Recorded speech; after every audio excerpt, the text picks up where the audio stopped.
अहिले हामी जाँदैछौँ माटो लिन।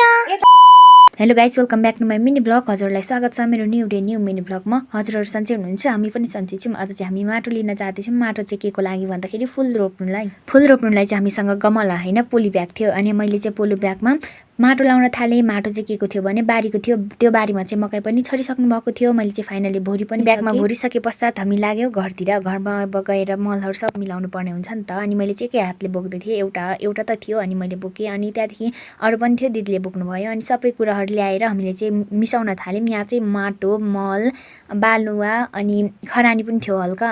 हामीले चाहिँ गफ गर्दै मिसाउँदाखेरि मिसाइ पनि सकेको थियो। त्यसैले मैले चाहिँ यहाँ कसरी र कति लगाउने भनेर मैले चाहिँ लगाइरहेको छु। अनि माटोहरू सब मिलाउनु पर्छ नि त, नत्र राम्रो हुँदैन नि त। त्यही भएर यता बहिनी पनि थियो, बहिनीले चाहिँ हेरिरहेको थियो। अनि फुल चाहिँ कसरी रोप्ने भनेर, कहाँ रोप्दा ठिक होला भनेर मैले चाहिँ यहाँनिर रोपिदिउँ न त भनेर मैले रोप्न थालेँ। हाम्रो चाहिँ गमला भन्दा पनि फुल धेरै भएछ नि त। हामीले चाहिँ यतिमै अडाउने निर्णय गऱ्यौँ। अनि किनकि एउटैमा 2-3वटा पनि रोप्यौँ हामीले चाहिँ। अनि मैले चाहिँ कुनलाई रोप्दाखेरि ठिक होला भनेर छानी रोप्दैछु। अनि मलाई चाहिँ प्लान्ट मन पर्यो अनि त्यसैले मैले रोपिरहेको छु। अनि हेर्नुहोस् त हामीले रोपेको फुल तपाईँहरूलाई कस्तो लाग्यो त। हामीले चाहिँ रोपेर पनि राखिसक्यो। र आजको भिडियो भ्लग यति नै। By by.